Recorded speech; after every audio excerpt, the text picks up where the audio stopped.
Hello, I'm here to discuss my favorite part of the brain, which happens to be the amygdala.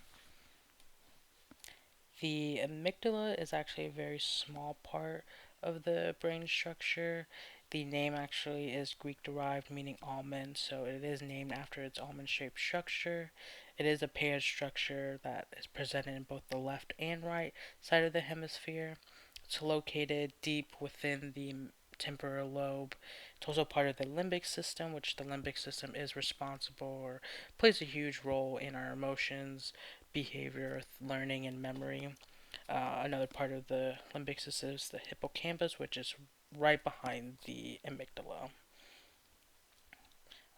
There are a couple of early studies that have established some of the major functions of the amygdala. In 1939, scientists Cleaver and Busey conducted an experiment on rhesus monkeys by removing their amygdala. They were able to see the once difficult monkeys were now, after the removal of their amygdala, were now less aggressive, tamer, and also had little to no regard of their, uh, at least showed little to no fear to the fear-inducing stimuli they were introduced, which were the snakes here in the image above. Um, uh, Even after being attacked by these snakes, the monkeys were still approaching these snakes, which is due to the removal of their amygdala. A human study as well uh, included the participant that went by the name of patient SM, suffered from a condition called Urbach-Wiethe disease, meaning she suffered from damaged amygdala. Just like the monkeys, with her damaged amygdala, she could not perceive fear in others, cannot detect fear in the faces of others. In the image shown here, her with eye tracking data, it shows that patient SM with her damaged amygdala, she looked towards areas not around the eye, which fear can be detected usually around the eyes. In the far left face here, the eye tracking data is from a normal amygdala person. They're able to detect fear because they're looking at the eyes. With both of these studies, it just shows that one of the major roles of the amygdala is its relation with emotion regulation, especially fear.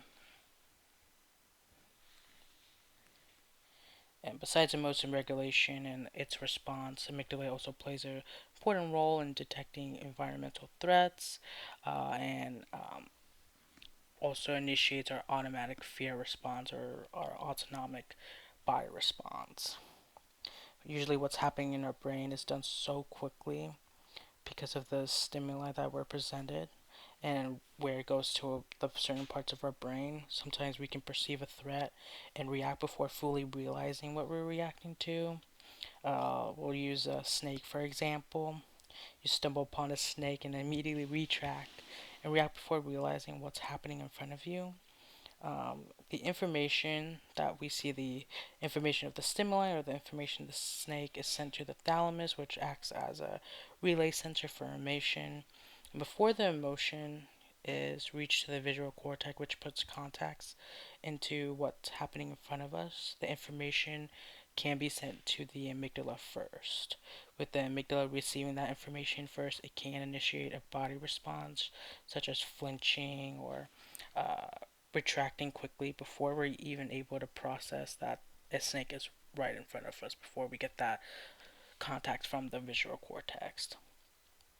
This goes hand in hand with the well-known phenomenon known as the fight or flight response, or I believe it's now known as the fight or flight or freeze response. When we're faced with what we perceive as a danger, our stress response is triggered, prompting us to either fight, flee, or freeze from the situation. Again, our reaction is prompted almost immediately after detecting dangers. It does start off with the amygdala receiving the threat, perceiving it, which then sends a signal to the hypothalamus. The hypothalamus is responsible for activating the sympathetic nervous system, which then sends a message to the adrenal medulla. Once that signal is met with the adrenal medulla, that's when epinephrine or adrenaline is released. Adrenaline is flowed throughout our body, which explains why we experience a rush of different physiological reactions when we're in this fight or flight or freeze situation.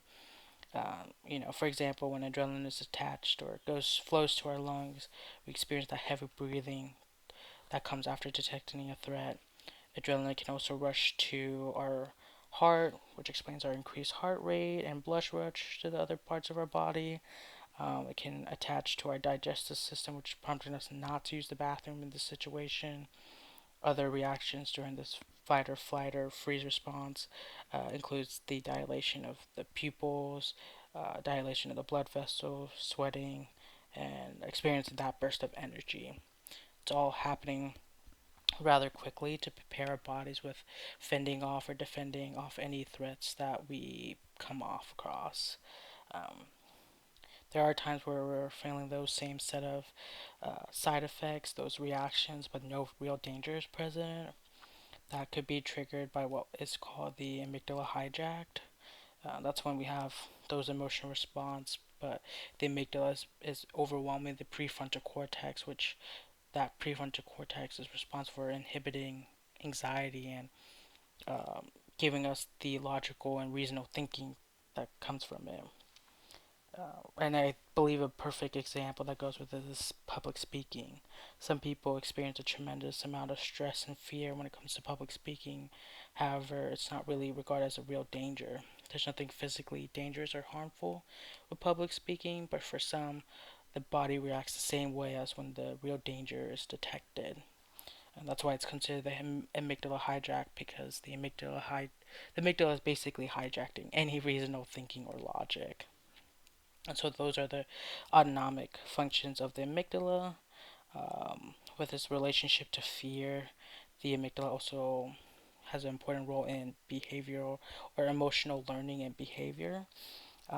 That's the amygdala plays a part in what we call the fear conditioning or the Pavlovian conditioning. Uh, that's when a neutral stimulus is paired with an aversive unconditioned stimulus, such as a tone and a shock. Um, to a rat after the repeated pairing of the tone and the shock, the neurons in the amygdala will be conditioned to a change in behavior for the neutral tone after removing the aversive unconditioned stimulus.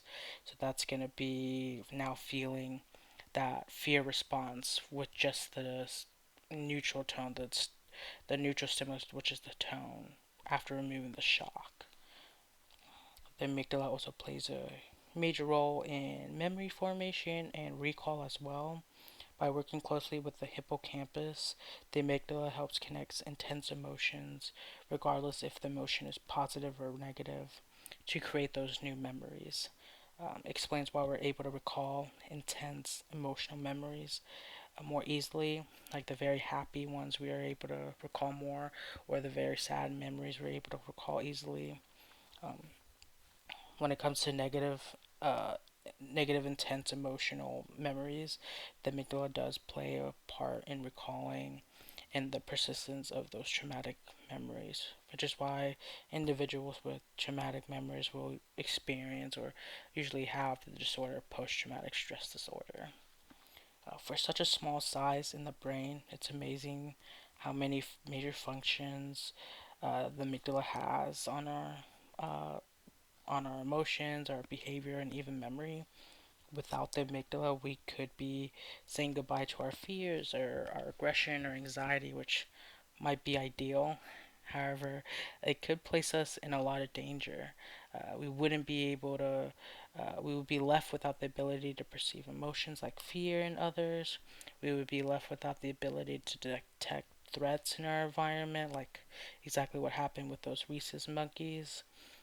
uh, you more importantly wouldn't be able to respond accordingly and quickly to those threats. It just shows us how crucial the role of the amygdala has in our brain. Thank you for listening.